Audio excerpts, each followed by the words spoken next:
Ok. Ay, pero no, ¿cómo vamos a empezar por acá? Perdón, tengo que interrumpir un minuto. Ok. Lol.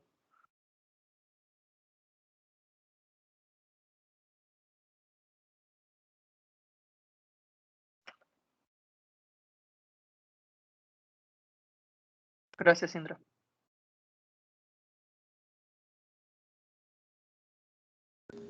De nada.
Oye, Indra. Perdón, pero no podía esperar.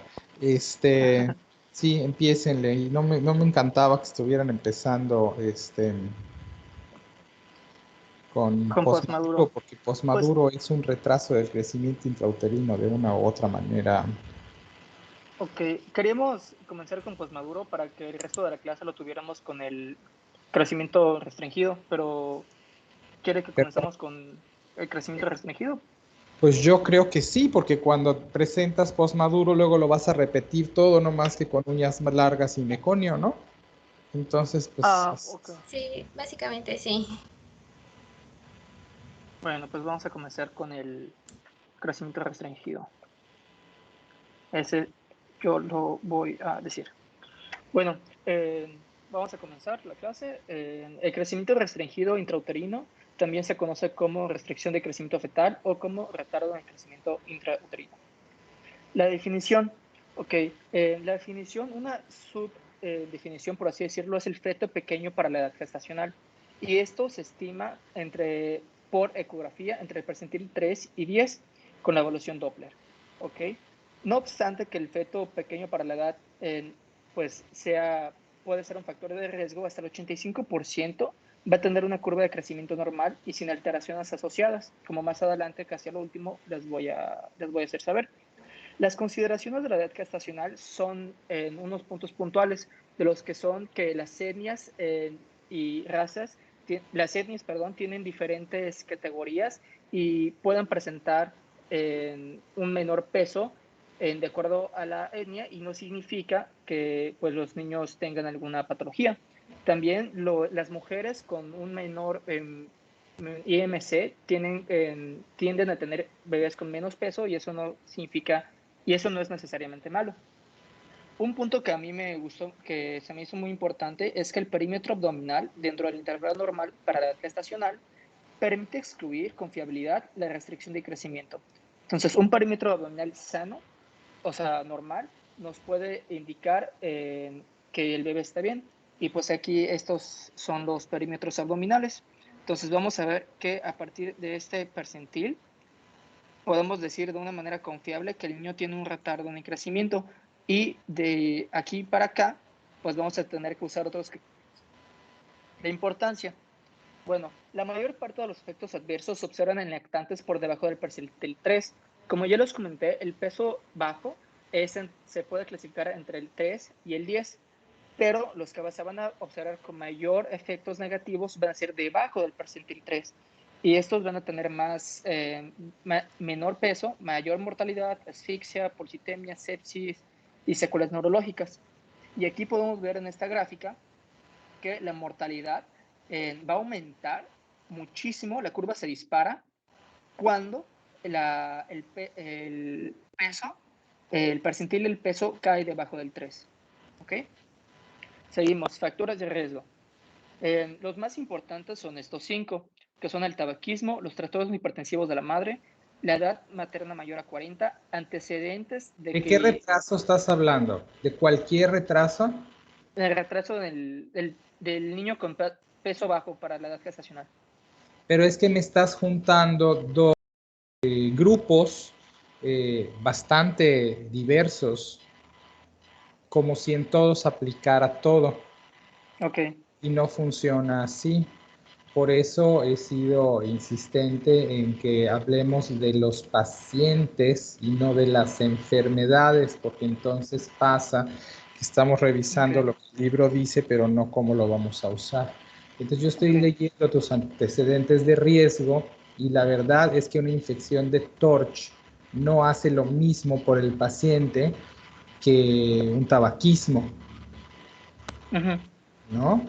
Sí. En absoluto. En cambio, el tabaquismo, la hipertensión, la edad materna, esencialmente los miomas, las enfermedades renales, la diabetes con angiopatía, las drogas, incluso, todas hacen lo mismo por el paciente.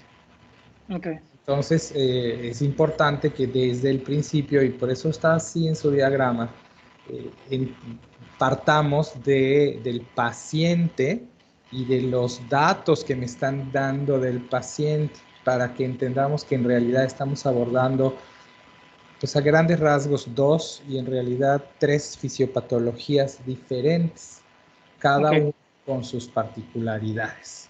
Y de ahí entonces, en vez de que tengas esta presentación para todos, hubieses tenido la división de lo que le aplica a la fisiopatología 1 y lo que le aplica a la fisiopatología 2 y a la 3. Dicho eso, entonces, pues avánzale y luego, pues, esto es lo que tienes que saber, pero no tienes que estar. ¿Qué más? Sí, Más adelante. Estos factores de riesgo aparecían dentro de las referencias, dentro de los temas de retraso en el crecimiento intrauterino. Porque cuando tú lees los libros te están explicando una enfermedad y no te están explicando un paciente. Y parte del supuesto de que tú sabes la enfermedad que tiene tu paciente, pero en el proceso, en el quehacer real, en el desempeño clínico diario, a ti no te llega un paciente colgado con un letrero que dice que tiene un RCIU asimétrico. Simplemente tú no lo sabes. Y tienes la primera pregunta que tienes que averiguar es, ¿qué tiene mi paciente? Y entonces el ejercicio que tienes que estar haciendo durante tu formación en medicina, pues es cómo le haces para averiguar qué tiene tu paciente, lo cual está bien difícil porque tus libros no vienen escritos así. Por eso les dije que al principio va a ser frustrante, porque los libros no están así. ¿Y cómo te preparas para una clase con unas fuentes que están escritas con otra lógica? Bueno, pues ni modo, es parte del show. Entonces tú, lo que me tienes que venir a decir acá, que además está en la clase previa grabada, está en los diagramas. Bueno, creo que esta no está en los diagramas todavía. Está en sus apuntes. Es prenatal, lo podrías saber. Casi todo lo que dijiste prenatal habla del retraso asimétrico. Lo que tú estás diciendo habla del retraso asimétrico justamente. Sí. Pero, muéstrame tu diapositiva siguiente, que yo vea por dónde estás. La que sigue. La que sigue. No, a ver. Si quieres los diagramas de flujo, los No, tengo. bueno, regrésate, porque había ya algo rescatable aquí antes de diagnóstico. Antes. Esto fue donde nos quedamos. Antes de esta. Ah, caray, había un cuadrito. Más adelante, permíteme. Creo que se refiere a este. No, había otro. A ver. Este. Ah, ok. Entonces, pues prenatal te pueden decir por las mediciones que esperan y por el flujo placentario, porque se puede medir, ya que ustedes dijeron que iban a revisar apuntes de obstetricia. Entonces un Doppler te puede decir cómo está el flujo placentario, y entonces tú puedes saber cómo podría estar tu paciente, ¿no? Y aquí estás hablando justo de lo obstétrico, pero esta tabla en realidad te ayuda a entender qué es lo que está pasando en los pacientes, y la vamos a usar para entender por qué tenemos lo que tenemos y por qué lo cuidamos como lo cuidamos. Entonces, esencialmente la división, yo voy a seguir desde acá, de estos pacientes ocurre en función al momento de nacer. Si no lo sabías antes, lo puedes suponer efectivamente por tu ultrasonido, por tus mediciones, si hay alteraciones asociadas, la simetría o no. Bueno, si el paciente corresponde a una clínica de simétrico o de no simétrico. Entonces, suponiendo que no lo sepas, el momento de nacer, tú obtienes a tu paciente. Si hay alguna diapositiva que ilustre lo que voy a decir, te mueves hacia esa diapositiva. Si un momento que nace tu paciente, tú haces la medición, sobre todo de peso y talla, peso, talla y perímetro cefálico, realmente no, pero peso y talla. Y entonces, si tu paciente tiene en la misma proporción disminuido el peso y la talla, el perímetro cefálico es un poquito complejo, pero entonces vas a decir que tiene un retraso del crecimiento intrauterino simétrico. Si tiene peso bajo y proporcionalmente, este no es el gráfico, así ese es el gráfico, es Lubchenco. Está bien, ese gráfico está bien. Okay. Si tu paciente tiene un peso bajo, pero una talla normal. Ah, caray, en francés. Estamos... Right. ¿Tu parles français? Oui, je parle français. Ah, très bien. Oui. Entonces, digamos, el peso está debajo del percentil 3 y la talla está en percentil 25, hay una desproporción entre el peso y la talla, entonces vas a decir que ese es un retraso del crecimiento intrauterino no simétrico, o peso bajo al nacer no simétrico, ¿no? Y la simetría o no te va a decir, te va a hablar de probable fisiopatología, que es lo más importante. Entonces, tú aquí estás viendo, este es un gráfico de Lubchenco, en donde puedes meter a los pacientes desde las 22, 24 semanas de gestación hasta las 50 semanas de gestación corregida, ¿no? Y los graficas y ves dónde te queda el puntito, y bueno, esto practíquenlo porque el grupo anterior falló en graficar pacientes en forma espantosa. y ves en dónde te queda el paciente y si tu talla, tu perímetro cefálico y tu peso se encuentran en el mismo canal percentilar o alrededor del mismo canal percentilar o no. Si tu paciente está, a ver Andrés, ¿qué pasó? Yo tenía una duda con estos gráficos. Por ejemplo, si el puntito me queda entre el percentil 10 y el percentil 3, ¿en qué canal percentilar sería? Entre el 3 y el 10. Pero así lo pondría, entre el 3 y el 10. Así lo refieres, claro. Okay. Porque ahí está, es bastante descriptivo. Pero el problema que tuve con mis compañeros no fue ese. Es que un paciente que estaba en percentil 1 me decían que estaba con normopeso. O sea, no lo podían poner el puntito en el lugar adecuado. Ya cuando estamos hablando de eso, pues bueno, ¿no? ¿Estás de acuerdo que son palabras mayores? Y no fueron pocos, fueron como el 25% graficó mal a los pacientes. Así que imagínate cómo está de horrible la situación. O sea que no tronaron por su culpa, tronaron por su culpa. En fin, si tu paciente resulta no simétrico, entonces tú te vas a la fisiopatología y a lo que pasa en la fisiología de la gestación y entonces conoces que el paciente gana de talla hasta aproximadamente los 7 meses y la proporción peso-talla, digamos que es un paciente delgadito, por ponérselos en términos coloquiales, y que en los últimos 6 a 8 semanas lo que hace es una ganancia de peso con depósito de grasa parda en preparación para el nacimiento. Eso quiere decir que si hay un compromiso, que si el paciente está naciendo con peso bajo, eso quiere decir que en el último trimestre no pudo hacer lo que tenía que hacer, que es el depósito de grasa parda.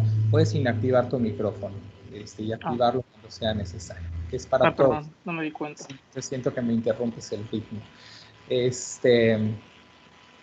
Entonces, pero deja tus diapos. Porque ya quitaste las diapositivas. Ok, Creo que hay un retraso, doctor. Por eso, déjalas, tú ve que queda. Entonces, teníamos al paciente que salió no simétrico, entonces tú dices, mira, yo sé que en los últimos 3 meses de la gestación lo que debe de pasar es que se acumule la grasa, pero el paciente ya ganó esencialmente toda la talla que iba a ganar o casi toda la talla que iba a ganar. Entonces, ¿qué es lo que está pasando? Pues que hubo algún problema justo en el depósito de grasa. ¿Por qué se forma la grasa? Y nos regresamos al ciclo de Krebs, que no lo quieren. Y se acuerdan que este paciente tiene ahí una placenta de la cual extrae a la mamá todo lo que necesita y es más con singular malicia, le indujo a la mamá resistencia periférica a la insulina vía lactógeno placentario humano para que haya glucosa disponible que se desvíe hacia el feto, que sí la va a poder utilizar para que el feto crezca alegremente. Y entonces cuando nos está llegando mucha azúcar y no la vamos a utilizar de inmediato, lo que hacemos es depositarla, llevarla a la glucólisis anaeróbica, convertirla en acetilcoenzima A y de ahí meterla a la síntesis de ácidos grasos para formar grasita. Lo mismo que les pasa cuando comen de más, ¿no? Pues este paciente, este es el fenómeno que hace, como su crecimiento lineal se hace más lento, entonces esta energía la está dedicando a la síntesis de grasa porque no la está utilizando para crecer con la misma proporción. Entonces, un paciente que no ha depositado grasa, yo sé que lo más probable es que no lo esté haciendo porque no tiene azúcar suficiente para formar grasa. Apenas si le alcanza para mantenerse en condiciones basales, pero no para engordar, que es lo que tendría que hacer en el último trimestre, como bien dijimos. Por lo tanto, la fisiopatología que se asume es de insuficiencia placentaria. Ahora, si nos regresamos a la anterior, o a la anterior de la anterior, no sé en dónde tengas las causas, aquí vemos. En tipo 2 pusiste una disminución de sangre que llega al feto y por lo tanto, estaba bien esa diapositiva, y por lo tanto un compromiso, la redistribución del flujo sanguíneo que va a poner flujo al corazón, al cerebro, a las suprarrenales, y entonces compromete el flujo a la grasa, a los músculos y al tejido adiposo y por eso el niño crece su cerebro pero no engorda, ¿no? Ok, ¿y por qué se comprometería el flujo placentario? Bueno, porque hay daño vascular preexistente, como pasa en malformaciones vasculares o en diabetes gestacional de larga evolución que haya causado angiopatía. Puede ocurrir porque tengas hipertensión preexistente, puede ocurrir porque tengas preeclampsia, que te da hipertensión y por lo tanto compromiso del flujo, por el vasoespasmo. Podrías tener el tabaquismo, hace eso, el alcohol, la cocaína, el exceso de cafeína hacen eso, ¿no? Puede ser que tengas una anomalía vascular del cordón que comprometa que la placenta esté bien perfundida, pero llegue, eso sería menos frecuente. Puede ser que la placenta esté envejecida, como pasa en retraso del crecimiento, como pasa en posmaduro, porque esté calcificada. Puede ser que la inserción del cordón sea periférica y entonces no obtenga todo el flujo placentario en la misma proporción. Puede ser que hayas tenido un desprendimiento de placenta y por lo tanto la placenta ya no sea suficiente. Puede ser que sea más de un bebé y entonces comparten placenta. Puede ser que la placenta sea una placenta previa total y entonces tengan una zona de no perfusión o de mala perfusión. Hay como muchas causas, ¿sí me van entendiendo? Y entonces, pero todas te llevan a lo mismo. Lo que le está dando la placenta al niño no le alcanza, ¿no? Y entonces ya sé que como hizo esa redistribución del flujo a los órganos críticos, entonces y ocurrió en forma tardía. Y ocurre en forma tardía porque la necesidad de flujo sanguíneo que tiene un niño de 12 semanas no es la misma que la que tiene un bebé de 36, ¿no? Entonces el paciente podría tener insuficiencia vascular, perfusoria vascular de la placenta y sin embargo, pues al principio no le pasaba nada y al final sí le pasa porque su requerimiento es mayor, esa es la razón. ¿Qué le va a pasar a este paciente? Bueno, le llegó sangre, poca, escasa, eso comprometió su crecimiento en forma tardía, va a tener efectivamente peso bajo, pero con una longitud normal y un perímetro cefálico normal, porque el flujo sanguíneo cerebral no fue comprometido y por lo tanto el cerebro creció una buena proporción.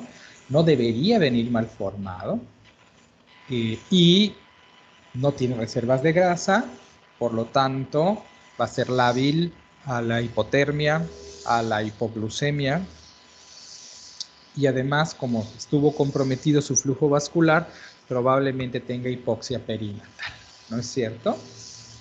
Sí, y lo cual implica que a lo mejor requirió reanimación o no sale con daño cerebral si se hipoxió mucho, ¿no? Pero si al paciente lo sacas bien de esa, ¿no? Lo que hay que hacer es, o sea, para sacarlo de esta lo que hay que hacer es recibirlo, envolverlo, ponerlo en fuente de calor, ver que no pierda calor, darle de comer pronto. Y si tú logras eso y no se te hipoxió, pues el paciente va a tener una vida normal, ¿no? Incluso podría darles clase en el futuro. Andrés, otra vez, ¿qué pasó? En estos pacientes, ¿se les tomaría dextroxis obligatorio luego del nacimiento? Sí, claro, Por el porque tiene riesgo riesgo de hipoglucemia, claro. Todavía no hemos llegado hasta cómo lo vamos a hacer. Estoy hablando de la fisiopatía. Y luego, para que quede claro, hombre, yo tuve retraso del crecimiento intrauterino no simétrico y pesé 1,3 kg y aquí estoy, porque me reanimaron bien y no hice hipoglucemia, ¿verdad? Ni hipotermia. Resuelto eso, pues al paciente le va bien. Hasta luego sobrecrece, como pueden ver, ¿no? Se pone uno gordito y todo. En cambio, si yo tengo un paciente que está chiquito, pero simétricamente pequeño, es decir, tanto el peso como la talla están igualmente bajos, entonces inmediatamente deduzco, esto no puede ser por hipoperfusión placentaria, puesto que la perfusión placentaria comprometida compromete la ganancia de peso, pero no así la de talla. Si yo veo al paciente simétrico, entonces digo, la etiología es otra, los factores de riesgo son otros y las consecuencias son otras. Esta no es la diapositiva que queremos ver, es otra. Entonces, esencialmente tiene dos grupos patológicos principales, que son esta bebé o este bebé, debe tener una malformación puede tener una malformación, una genopatía, una cromosomopatía. No voy a entrar en el detalle de cómo esas cosas son diferentes, pero viene con un problema malformativo que se asienta en su información genética. O tuvo una infección temprana en el embarazo que le condicionó alteración de la organogénesis y por eso está simétricamente comprometido, porque se formó mal. Se formó mal porque el instructivo venía mal o se formó mal porque hubo una infección en el primer trimestre o en la primera mitad del embarazo. Entonces, estos pacientes efectivamente van a estar simétricamente pequeños y entonces el abordaje no se va por le falta grasa parda y por le vaya a hacerme hipoxia perinatal. No, no, no. El abordaje se va por este paciente a ver qué tanto trae malformado y qué tantos órganos están dañados. Por Disculpe, eso, doctor. sí. Esta clasificación de tipo 1, tipo 2, tengo entendido que es diferente a la de simétrico y asimétrico, porque Sí, hay... porque está hecha por obstetras para lo que hacen durante la gestación, pero esta es clase de pediatría. ok, entonces ahí se maneja Pero diferente te la lleva a lo clasificación. mismo, te lleva a lo mismo. El tipo 1 es simétrico, el tipo 2 es asimétrico. Son las fisiopatologías que te estoy diciendo. Lo que pasa es que ves que te están diciendo momento de actuación de la gente, inicio del embarazo, pues paciente pediátrico no es. Ujú. Esto Sí, que está en esta tabla sirve para la fisiopatología.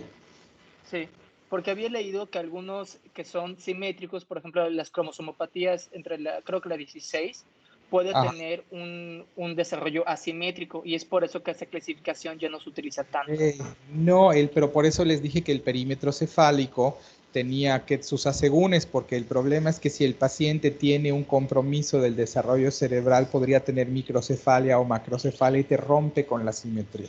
Y Okay. algunos pacientes también es cierto, pero no importa, porque si te sale un paciente con trisomía 16, primero que nada, no sé ni por qué lo estamos discutiendo, porque ese paciente se va a morir, Sí, ¿no?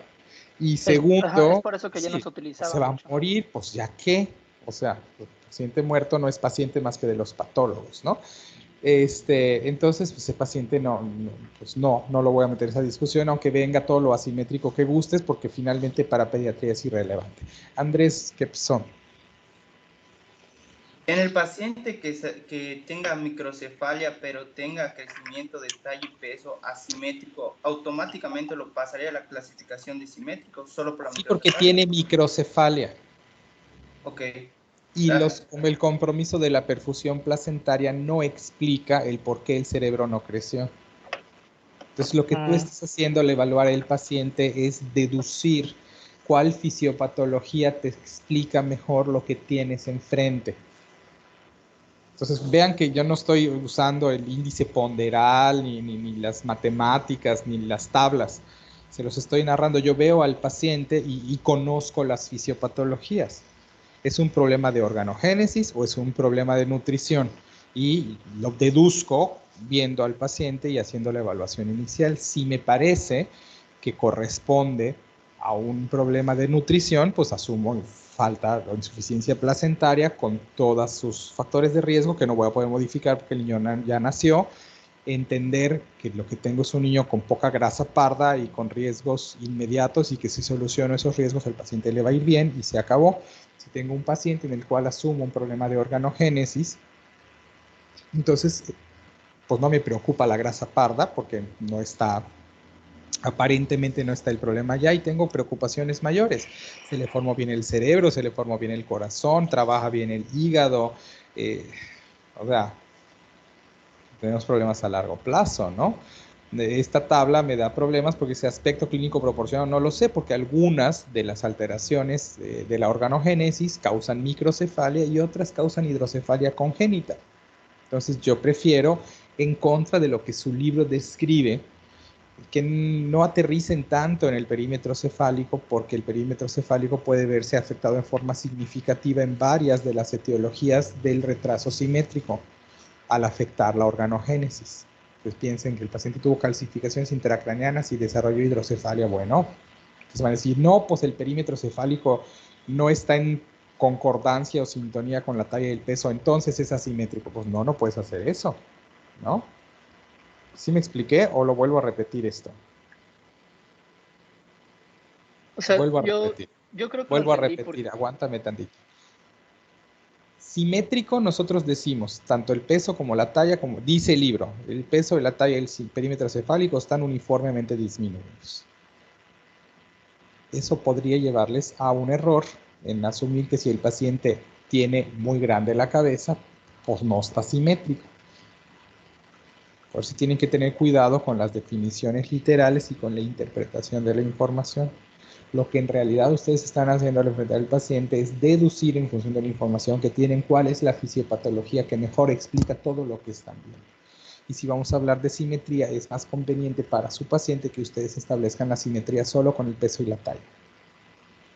Ahora sí, ¿qué me ibas a decir? Eso es lo que, entonces, es lo que estoy entendiendo, es que nosotros a partir de las características que tenga el bebé, sobre todo el peso y la talla, vamos a deducir de la etiología, pero eso Claro, no significa que la etiología simétrica o asimétrica no son mutuamente excluyentes. llega un punto en el que no lo sabes. No, bueno, además podrían pasar las dos cosas. Sí, podrías tener un hijo de una señora con TORCH que además tenga preeclampsia, pues sí, se puede. Claro. Okay. Claro, no son mutuamente excluyentes. Por eso hay que ver, bueno, ¿qué estoy viendo, no? Y podrías llegar a esa conclusión, porque ves que el paciente cumple con las condiciones de asimétrico, pero además tiene ictericia y hepatomegalia y corioretinitis. Bueno, ok, pues ya sabes lo que está pasando, ¿no? ¿Y ese diagnóstico de retraso intrauterino lo podemos valorar desde dentro del útero antes de nacer o solamente es Sí, confiable presentaste una vez una que nazca? diapositiva a la que ya recurrimos varias veces en donde se explican los hallazgos ultrasonográficos, doctor. Sí, pero como es el enfoque gineco, quería saber el enfoque pedia. Ok, gracias. Sí, te lleva, pues, la usamos justo para explicar la fisiopatología. Ok, entonces esas son sus dos categorías y para allá están clasificando sus pacientes. Una vez que haces la clasificación, hablemos un poco del asimétrico, en donde se incluye la calcificación placentaria por envejecimiento placentario en el paciente postmaduro, así que de verdad es lo mismo, por eso lo quería yo hacer en este orden. Hablemos de eso primero y luego hablamos del simétrico. A ver, cuéntenos, ¿qué traen preparado? A ver, ¿cómo acomodan lo que traen en este contexto?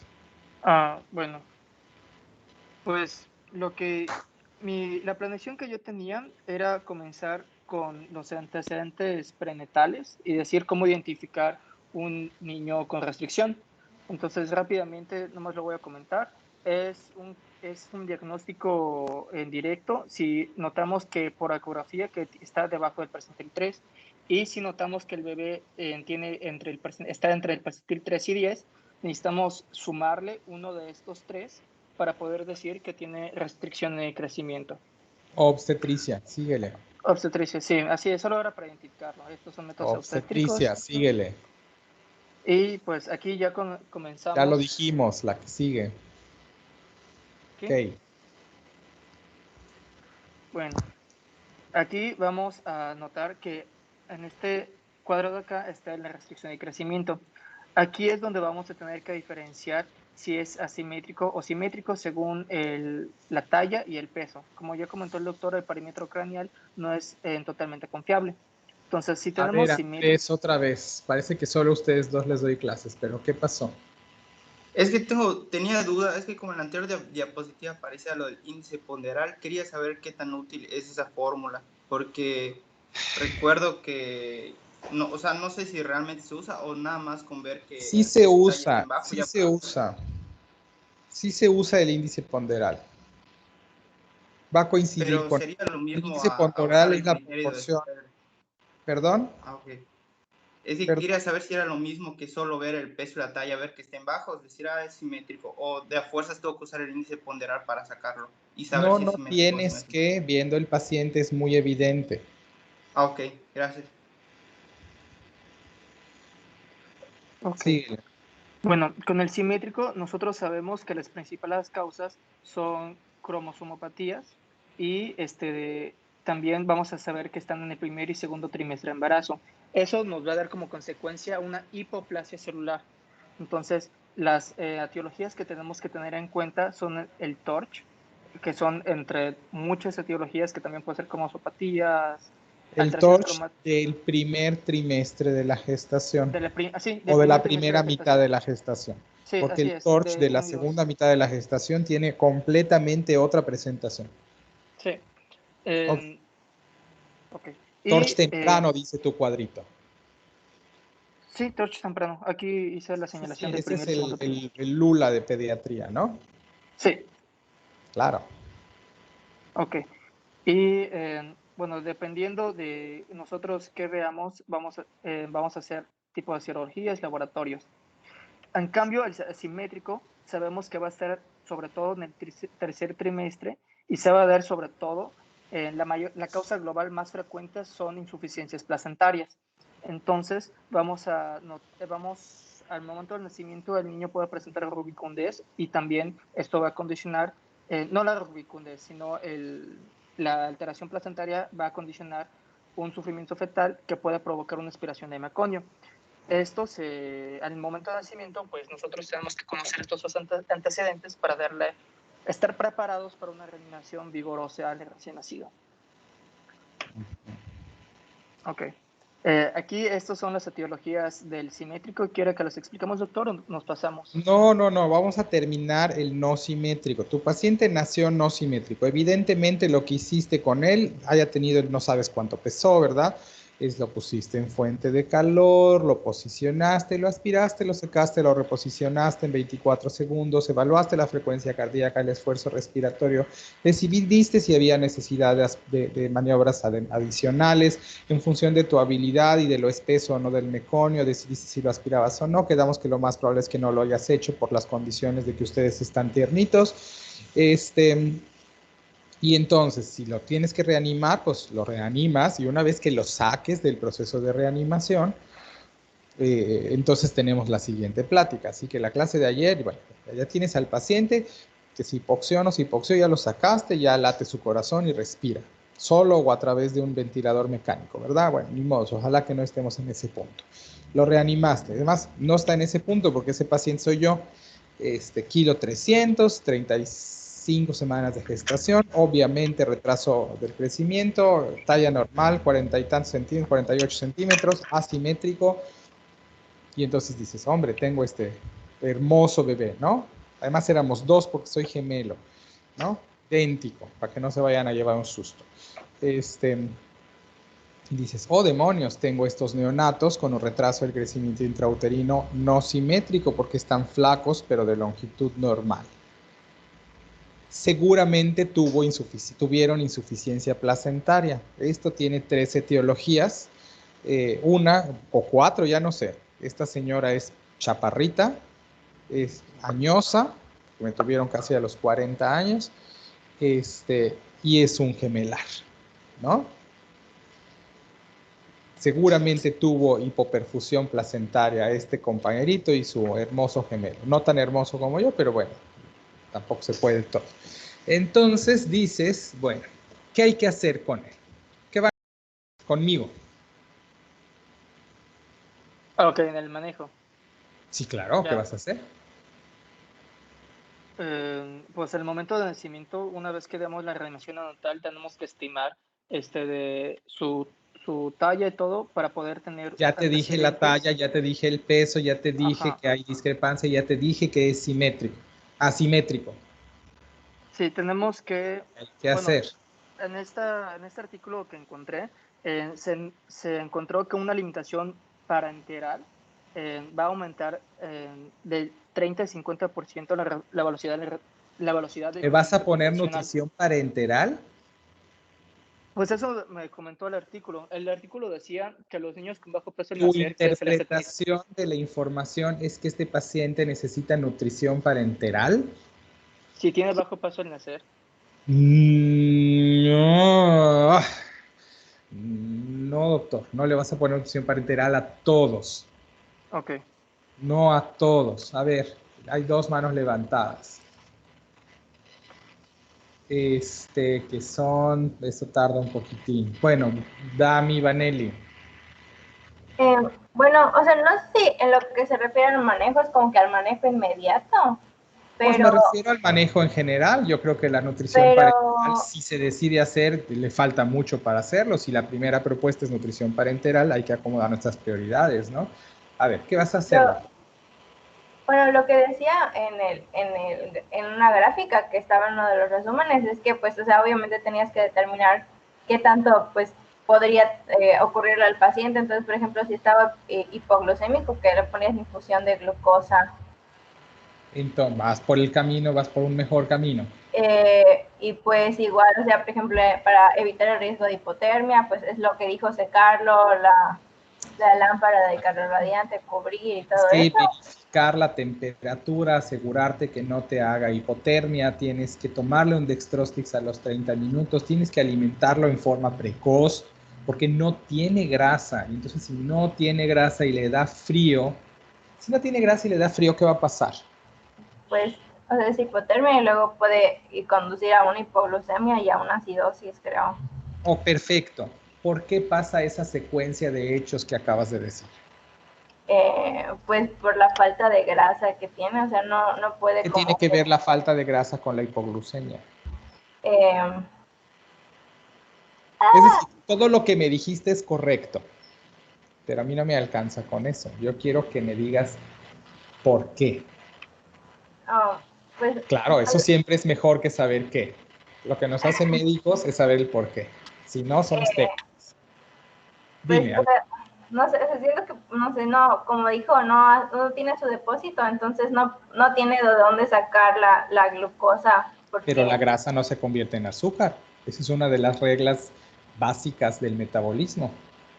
Por eso una vez que la grasa se va a tus caderas, tú tienes que hacer ejercicios. Simplemente no funciona igual. Y además aeróbico.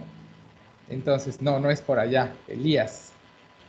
No es porque inician con los procesos de gluconeogénesis, lipólisis, proteólisis, o sea, todos esos procesos metabólicos para poder generar energía de, No, tienes razón, no es por eso. Dijiste no es, no es.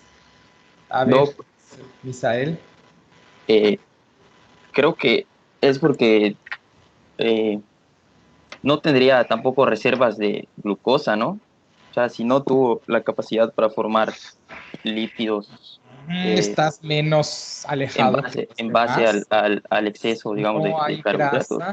No podemos asumir que hay... Aguántame. Acuérdate que primero se forma el glucógeno y luego se forma la grasa, así que la falta de grasa no necesariamente implica falta de glucógeno, pero tienes razón, podría estar asociada. No es la única explicación. Dami, ¿ya revivió tu pavo? Todavía. Bueno, no sé, o sea, si es como que por lo que está diciendo Misael, o sea, igual, bueno, no sé si la falta, o sea, ella dijo que pues obviamente la falta de grasa no significa que no tenga glucógeno, pero el glucógeno como que se consume más rápido. Entonces, cuando el glucógeno se consume rápido, ¿es correcto? O sea, como pues ya empiezan todos los procesos, pues obviamente su reserva se agota y pues como, o sea, tiene pérdida, pues no sé, de calor y todo, pues obviamente se está consumiendo porque el cuerpo está tratando de compensarlo. Ya están suficientemente cerca como para que se merezcan la explicación. La grasa no forma azúcar. Si tu paciente no tiene grasa, eso no tendría que incidir sobre la glucemia en el primer paso lógico, porque no importa, tienes las reservas de glucógeno y si no tienes reservas de glucógeno, pues haces gluconeogénesis, que fue una palabra que sacaron por allá, para formar glucosa a partir de proteínas. Todo eso fue correcto. Ahora, si yo tengo frío, necesito generar calor. El calor corporal se genera en las mitocondrias. Ya somos amigos de las mitocondrias desde ayer, ¿no es cierto? Porque la cadena respiratoria tiene dos productos, calor y ATP. De hecho, si ustedes han tenido frío y se ponen a temblar, ustedes creen que uno tiembla para generar calor. Y es una interpretación imprecisa de los hechos. En realidad lo que pasa es que genero calor, tengo los ATPs Y para poder generar más calor, pues necesito ADPs, porque si no, ¿cómo hago la transformación? ¿Sí me explico? Si no tengo ADPs, pues la cadena respiratoria deja de jalar porque no hace falta que jale, ¿no?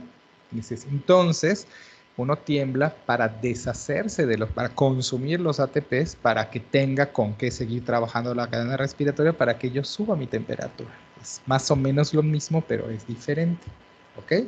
Para que entiendan uno por qué tiembla. Si tengo hipotermia, voy a deshacer, lo habitual es que yo deshaga la grasa para que meta acetilcoenzima al ciclo de Krebs, para que de ahí salgan los transportadores de hidrógenos, para que se alimente la cadena respiratoria, para que yo genere calor. Para eso está la grasa parda, para generar calor. Si no tengo grasa parda para generar calor, pero necesito generar calor porque me estoy muriendo de frío, tengo que alimentar de alguna otra manera el ciclo de Krebs, y el ciclo de Krebs se alimenta por tres formas: o por la beta oxidación que da acetilcoenzima A, o por la glucólisis que da acetilcoenzima A, o por los aminoácidos no glucogénicos que se incorporan directamente al ciclo de Krebs, pero que son dependientes de que haya entrado acetilcoenzima A. Eso quiere decir que si yo no tengo grasa para alimentar mi ciclo de Krebs y tengo frío, voy a tener que usar glucosa. Y si uso glucosa para generar calor, no voy a tener glucosa para alimentar mi cerebro y entonces me voy a morir de hipoglucemia. ¿Ya lo entendieron? Isael, que tu mano sigue levantada eternamente.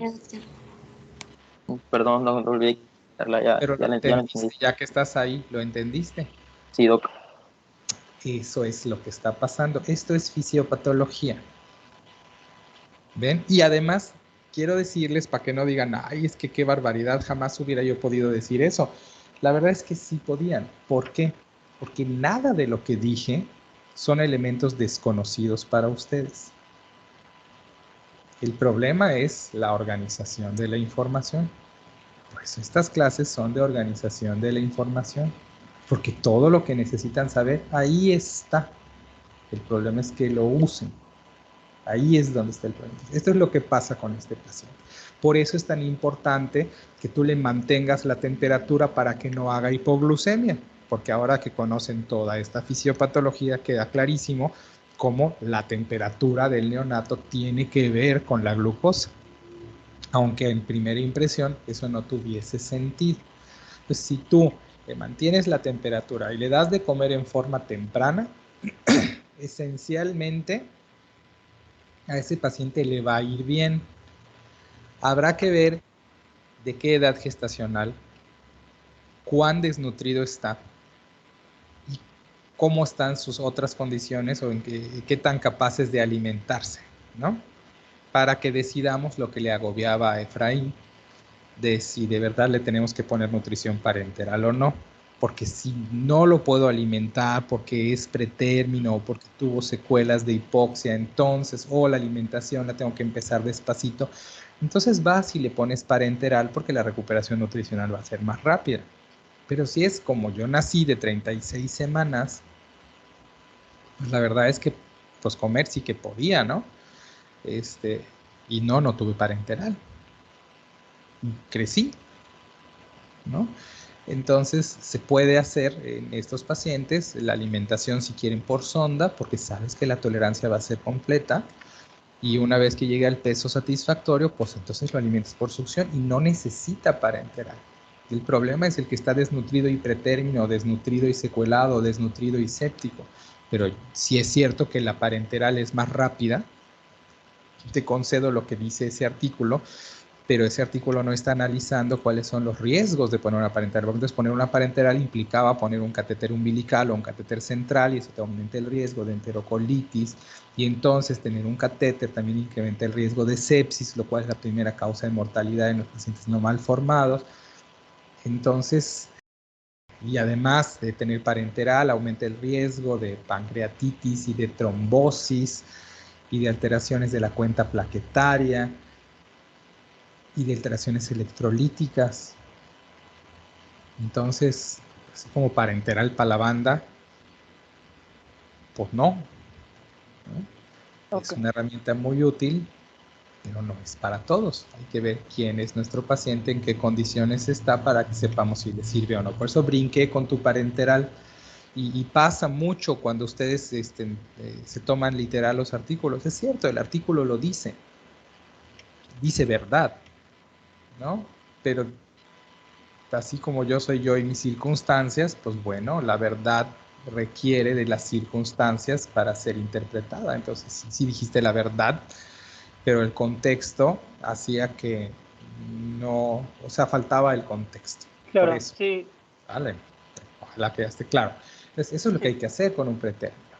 Le das de comer pronto, le checas la glucosa, le cuidas la temperatura, lo envuelves como un preciado kilo de tortillas, kilo 300 en mi caso. Bueno, un burrito porque nací en California, pero y ya, no debe tener problemas. Si no se te hipoxió, no debe tener problemas. Podría tener algunas otras consecuencias que no alcanzo a leer porque está muy chiquita la letra en esta pantalla. Aquí está. No, tampoco abuses. Claro, ahí está bien. Podría tener, ya dijimos, hipoglucemia, hipotermia, asfixia. Podría tener policitemia porque haya estado comprometida la perfusión y por lo tanto esté hemoconcentrado. O bien porque la hipoxia favorece la eritropoyesis. Hay dos presiones a favor de policitemia. Entonces habrá que hacerle una biometría a ver si no está policitémico. Podría tener hipocalcemia y hipomagnesia. Efectivamente. Andrés, ¿qué pasó? Es que tuve una duda, no es tanto de lo de asimétrico, pero sobre la policitemia. Tenía una duda porque estos pacientes tienen mayor riesgo de hiperbilirrubinemia. Y yo quería saber si en el caso de que un paciente policitémico, pero que no cumpla criterios para ningún criterio para salinoferesis ni nada de eso, pero tenga criterios para fototerapia por hiperbilirrubinemia, le haría la fototerapia y le checaría el hematocrito cada 6 horas, ¿verdad? Bueno, si tu paciente tiene criterios para fototerapia, pues tiene criterios para fototerapia. Yo creo que esa pregunta no tiene mucha discusión. Okay. Si la pregunta es si al ponerle, no, es que no entiendo el contexto de tu pregunta. ¿Dónde está la duda? ¿Puedes precisarme la Si duda? te la hacía la fototerapia nada más porque cumpla o se le ponía líquidos para ver si mejoraba. No, pues si tienes riesgo de que se te fríe el cerebro por bilirrubinas, hidratarte pues no te va a proteger. Ok. Si tienes 3 enfermedades, ¿qué pasa cuando eres diabético, hipertenso o hipotiroideo? ¿Te ¿Escoges tratan las 3? una? Ah, bueno, No. pues ahí está, mijo. Ya está. Ok. Gracias. Ok. Dudas en asimétrico.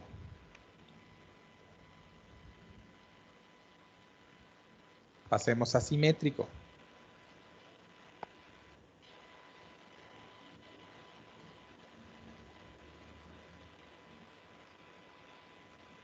Tu paciente está simétrico. ¿Qué vas a hacer? ¿Es para mí la pregunta? Perdón. Para el que quiera contestarla. Acuérdense que todos tendrían que tener preparado el tema. Sí. Solo he tenido participación de 5 personas. No crean que no me doy cuenta. Algunos muy insistentemente, ¿verdad, Andrés? A ver, dime, Andrés. Pues yo creo que en estos casos se tendría que hacer la serología de Torch para empezar. Y si el paciente tiene tiene rasgos de una cromosomapatía, se le haría ya un cariotipo. Pues la verdad es que no me encantó tu forma de declararlo, porque si tiene rasgos de una cromosomopatía, ¿para qué le haces un Torch?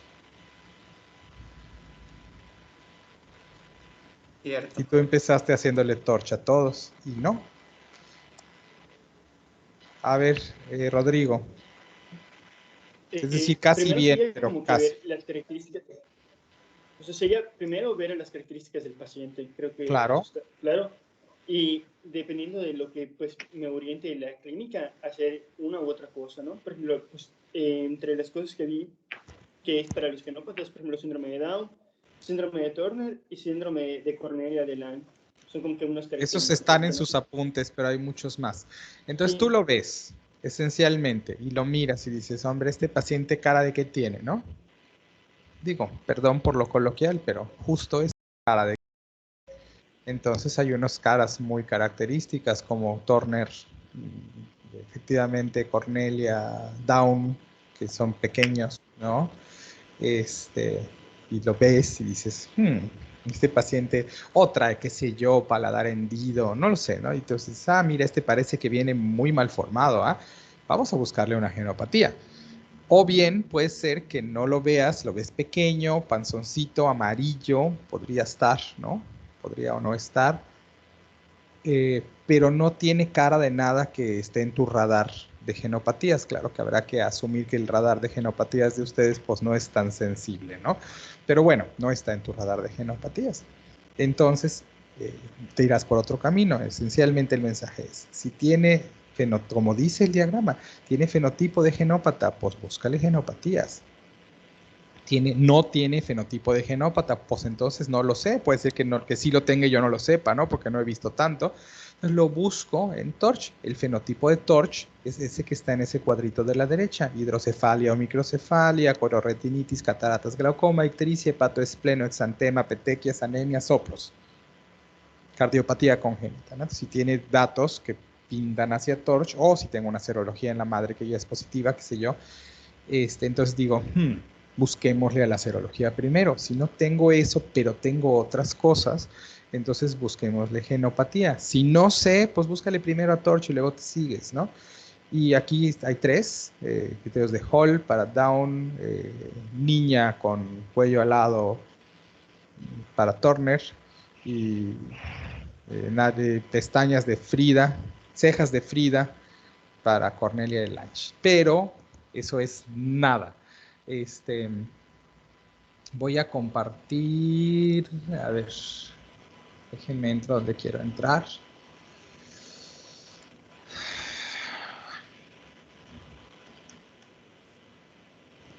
Ojalá y se les ilumine el mundo como cuando se me iluminó a mí con esto, pero no sé. Ojalá y les emocione tanto la medicina como a mí. Vamos a ver.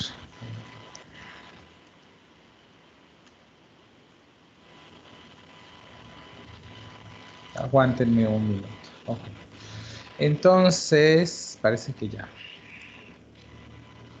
Voy a compartir.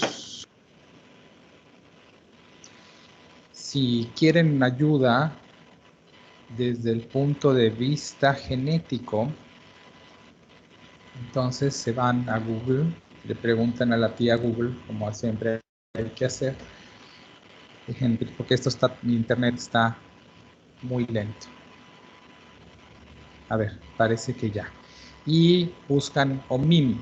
Ya está, debe estar compartido. ¿Está compartido? Yo no alcanzo Está cargando. Se ve como que está cargando, doctor. Se ve como que está cargando. Ok.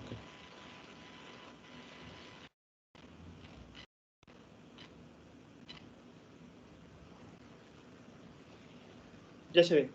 Ya se ve. Ok. Entonces entran a esta hermosísima página y entonces allá arriba ponen los datos de su paciente. Digamos que es en inglés, ahí sí lo siento, ¿no? Digamos que es hypertelorism web neck. Perdón, and, siempre hay que ligarlo.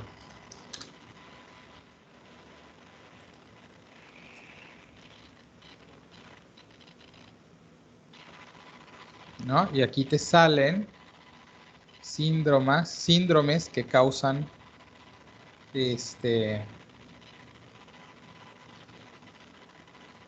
esas manifestaciones. And short stature. Y das buscar.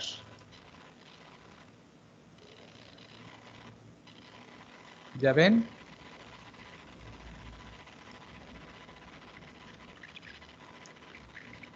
And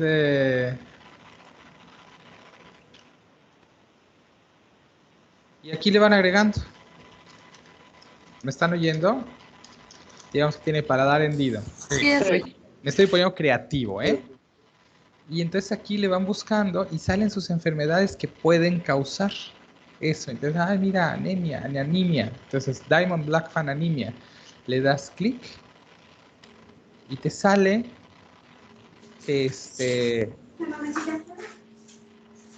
la enfermedad. No nos vamos a donar, somos pobres. Claro, dice que yo done y aquí te sale cuál es la enfermedad, cuál es el error genético, cuál es...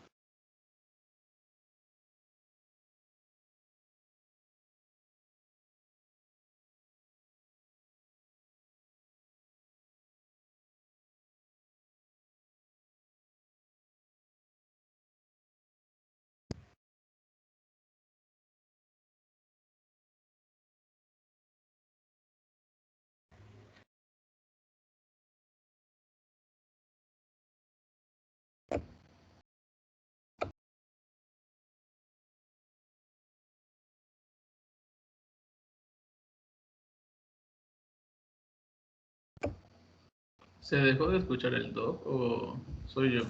Sí, creo que sí. Se habrá desconectado. No, sí se dejó de Creo que escuchar. se desconectó, ¿verdad? Se dijo que se fue su equipo, que lo está reiniciando. Wow.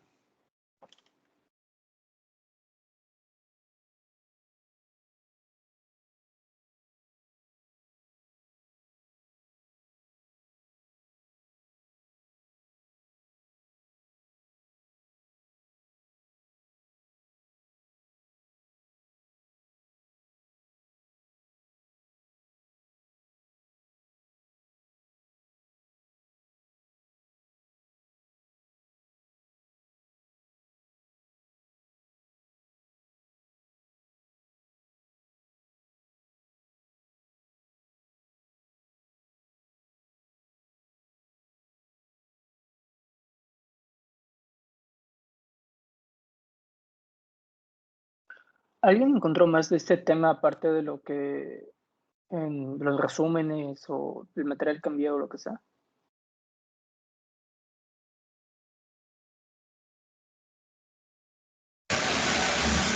Pues la verdad, no, o sea, me costó trabajo encontrar información como que más enfocada más a pediatría. La mayoría es de obstetricia, como lo que pusiste y así. Sí, es lo que a mí se me hace extraño, porque pues el manejo obstétrico está muy bien explicado y todo, pero yo un bebé no hay mucho. O sea, lo que menciona el doctor creo que es más, pues no quiero decir empírico, pero es dependiendo de las características clínicas de tu paciente, es como actúas, ¿no? No es, como dijo bien él, ¿no? No tratas la enfermedad, tratas al paciente en sí.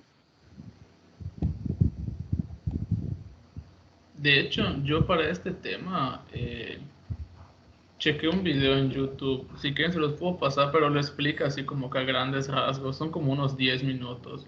Y el tema igual sale en la parte de pedia del AMIR.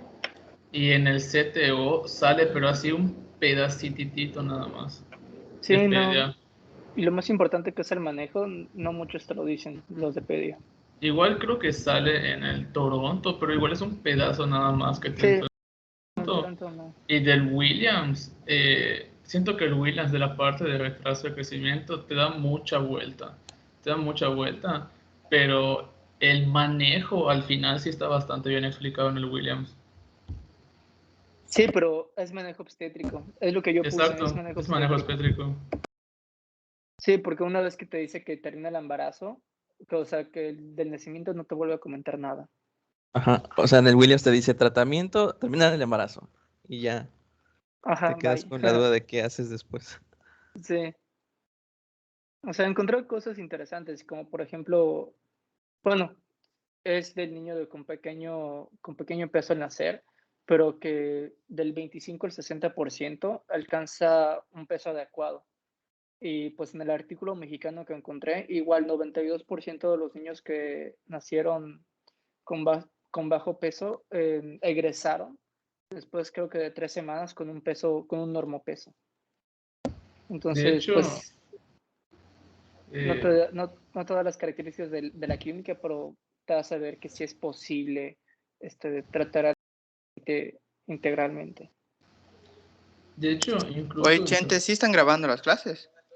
Sí, Sí. claro. Solo llevamos 2. Sí, de hecho se está grabando ahorita. De hecho, yo encontré un artículo que sí te habla del retraso del crecimiento uterino de la Asociación Española de Pedia, pero el detalle es que el artículo es de 1997, entonces no estaba del todo seguro de leerlo o no. Pero por ejemplo, ahí te lo clasifican como CIR 1, 2, 3 y 4, pero no sé si lo que dice ahí realmente es lo que está vigente hoy en día. Entonces, lo voy a buscar y se los mando si gustan, pero no, o sea, no sé qué tan, qué tan buena está la información al día de hoy. Pero acuérdate que eso es lo que comentó el doctor, que el CIR 1 y 2 es más para obstetricia, no es para pedia. Sí, sí, ya sé, pero es que ese artículo está combinado, tiene de los dos, tiene de P y tiene de bueno. obstetricia. Estaría padre, sí, compártelo mejor, estoy padre. Bueno. Pues sí.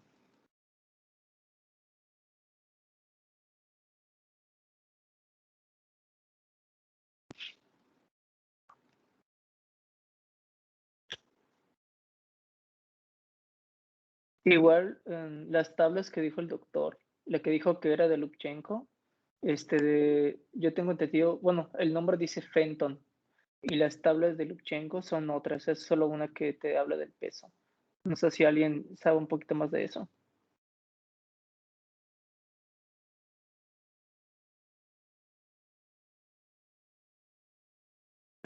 ¿Podrías repetirlo? Que es que yo compartí una tabla, voy a ver si lo puedo hacer, voy a compartir mi pantalla.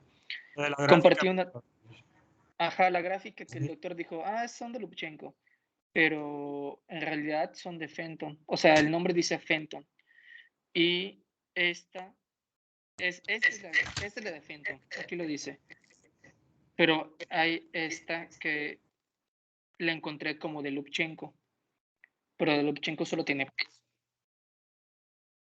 No sé si alguien sabe si es lo mismo o son combinadas o qué. Pues supongo que tendrá que ver con la...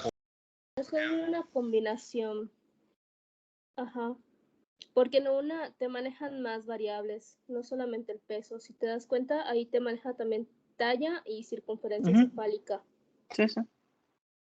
Y además el peso aquí es por kilogramos. Y si no estoy mal, bueno, pero es de niños pequeños. Pero pues te lo manejan kilogramos en vez de gramos. Debe ser una tabla modificada. Sí es cierto. Con observación no me había dado cuenta. Sí, debe ser una tabla modificada. Bueno. No sé si llegaron a ver a Lamir, pero pues este es un niño en retraso intrauterino, el de aquí a la izquierda. Entonces, pues vamos a ver lo que dijo el doctor, que es una disminución del tejido subcutáneo, piel seca y descamada, o sea que va a perder más calor que un niño que haya nacido sin esa enfermedad. Bueno, pues les comento rápidamente. En el bebé con crecimiento, en el manejo obstétrico, que igual pues es antecedente prenatal, entonces nos incumbe un poquito como en pediatría. Antes de las 34 semanas, tenemos que valorar a la madre y monitorizar el feto. Si el feto se encuentra en un estado normal, si su pulsatividad de la arteria uterina, de la arteria cerebral media está normal, se mantiene vigilancia. Pero si encontramos que un feto menor a 34 semanas tiene esos índices anormales, se tiene que finalizar la gestación. Y para eso se administran los corticoides. Y en cambio, si tenemos un retraso de crecimiento, pero es después de las 34 semanas, se decide terminar la gestación directamente, sin esperar la evolución ni nada. Y eso decían que se hacía con la maniobra de Hamilton o con la ruptura de membranas. Pues eso es obstetricia, pero pues de algo tiene que servir para los antecedentes prenatales. Bueno, es algo más que igual está interesante comentarles. Que Esta investigación, igual es de Williams, no demostró ninguna relación entre la toxoplasmosis congénita y el bajo peso de nacer. La detección sistemática de la toxoplasmosis, rubiola, citomegalovirus, infección del herpes y otras no se observaron que sean productivas. O sea, el síndrome de Torch podría ser un poquito más anecdótico.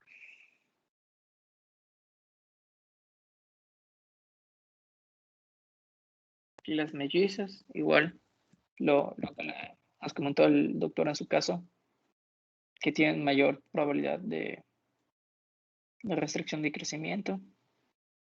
El oligohidramnios también. Miren cómo se dispara la mortalidad prenatal aquí, cómo se dispara cuando de 2 a 3 centímetros la bolsa amniótica, se dispara la mortalidad, es muy importante. ¿Qué otro?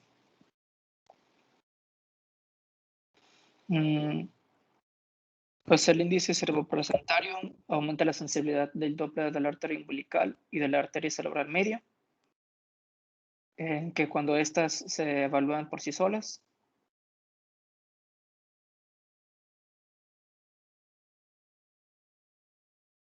Sí. Te dejé de escuchar, bro.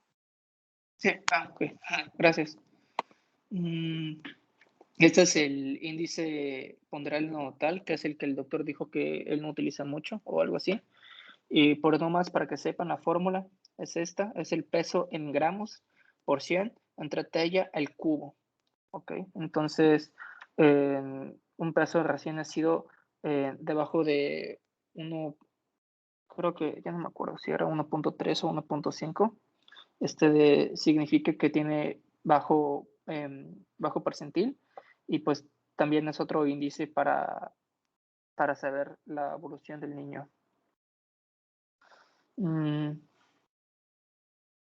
Ok, eso también es importante en los antecedentes prenatales, no porque tenga retraso en el crecimiento intrauterino significa que tiene que ser cesárea, sino que, claro, en el caso particular de cada madre, vamos a saber si se puede hacer un parto o una cesárea, pero no es obligatorio. Ya vine, ¿qué estás explicando, Vicente? Pues estaba nomás explicando algunos antecedentes obstétricos que pues realmente son la mayoría de mis diapositivas para saber cómo prepararnos cuando el niño nazca. Y justo ahorita estaba explicando que el CIR no es sinónimo de cesárea, sino que hay que ver cada caso particularmente. Claro, es más fácil que nazca por parto porque está más chiquito.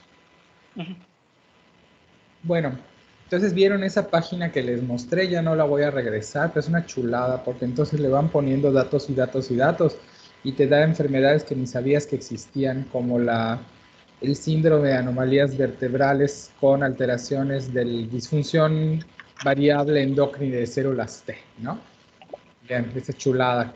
Nunca van a así de los diagnósticos raros. Bueno, pues aquí hay una forma de hacer 1000 diagnósticos infrecuentes, ¿no? Entonces ahí se las regalo MIM para cuando les pueda servir. Eso es lo que vas a hacer con ese paciente. Si viene mal formado, puedes agarrar su fenotipo e introducirlo.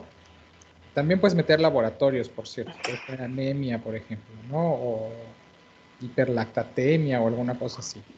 Lo complicado ahí es manejar la terminología en inglés correcta para que la página lo reconozca, porque incluso errores ortográficos no los deja pasar. Pero,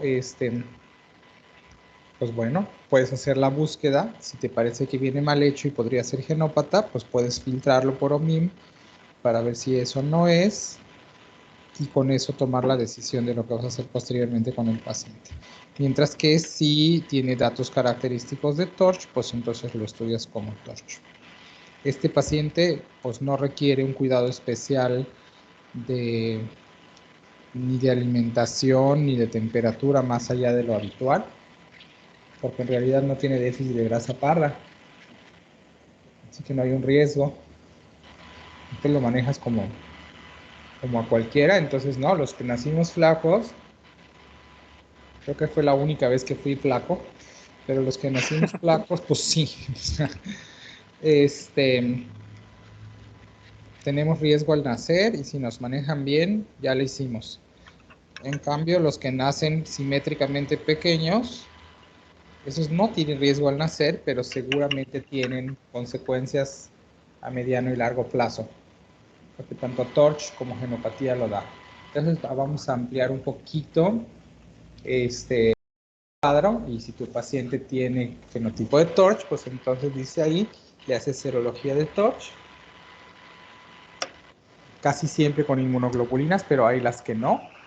Y bueno, pues determina si hay infección o no, y en donde hay IgM y IgG determina si es infección pasada o crónica. Seguro que no es reciente, porque si fuese reciente no daría retraso al crecimiento intrauterino simétrico, daría otra clínica. Entonces solo te quedan dos posibilidades de TORCH. Es un TORCH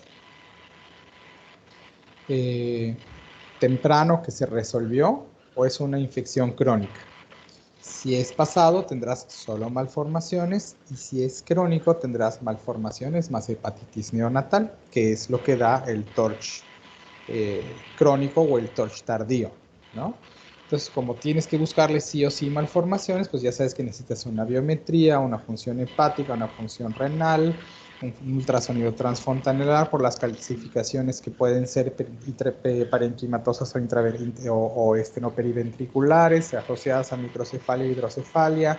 Tienes que evaluar audición porque algunos de TORCH causan hipoacusia. Tienes que buscar cataratas y glaucoma y corioretinitis porque toxoplasma lo puede hacer, entre otros. Puede venir con malformación congénita del corazón, así que tiene que tener una evaluación cardiológica, tiene que tener una serie ósea, porque puede tener alteraciones esqueléticas. Entonces, si tu paciente parece TORCH, todo eso hay que hacerle a tu paciente. ¿Okay? Y si parece genópata, pues mejor se lo mandas a la doctora Silvina para que ella vea Silvina Contreras, yo creo que a algunos les dio clases, ¿no?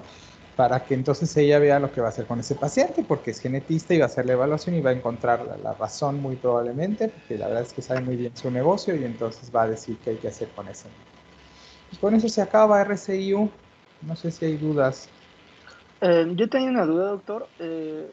Las gráficas que mostré, que usted dijo que era de Luchenko, a mí me parecía que se llama de Fenton, y la gráfica de Luchenko es otra. Sí, los Luchenko son otras. No, ok. Luchenko tiene unas que llevan creo hasta la semana 40. Tengo esta. Ese es Luchenko. Ok. Ese es Luchenko. ¿Y se prefiere usar una que otra para la graficación, para la gráfica? Pues es que esta no tienes la talla. Ok, entonces mejor desde Fenton. Claro. Ok, gracias. Había otra pregunta, ¿quién es? Sí, la serie ósea, ¿cuáles son las radiografías que se mandan? ¿Es cráneo, tórax y otra? Todos los huesos. Ok. 2 placas te cabe, es un niño muy chiquito. Es más, en una si te aplicas, le haces un niñograma y ya está. Pero no, estás viendo huesos largos. Lo que estamos buscando son alteraciones en huesos largos. Ya en serio. Ok. ¿Algo más? ¿Ya entendieron por dónde quiero que vaya la clase? Sí. Bueno, de verdad sí, es mucho mejor, funciona mejor, te llevas comprensión sí. es mejor que memoria. Entonces, ¿quién va mañana? Doc, yo me quedé con una duda. O sea, no lo escuché bien, pero el detalle es que independientemente si el TORCH es crónico o por una infección pasada, tú le haces todos los estudios que dice el algoritmo, ¿no? Claro, porque tienes que asegurarte que no haya lesión y estos pueden dejar cicatrices renales, pueden dar falla hematológica, pueden dar alteraciones craneales o calcificaciones, o sea, sí, claro. Ok. Gracias.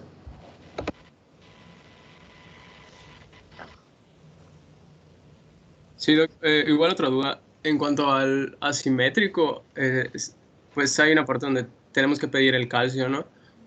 Pero, o sea, decía Sí, pero el calcio se pide en el asimétrico porque los pacientes pueden tener hipocalcemia.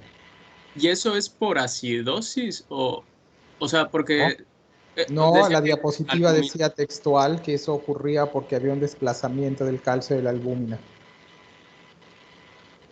Ok.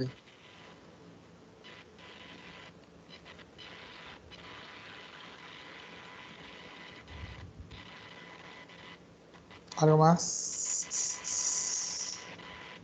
¿Quién va mañana?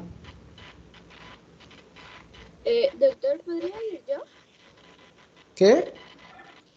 ¿Podría ir yo? Conmigo, Doc. Iría conmigo.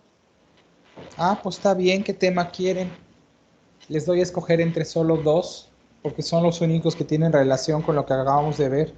O es hijo de madre diabética o es ictericia.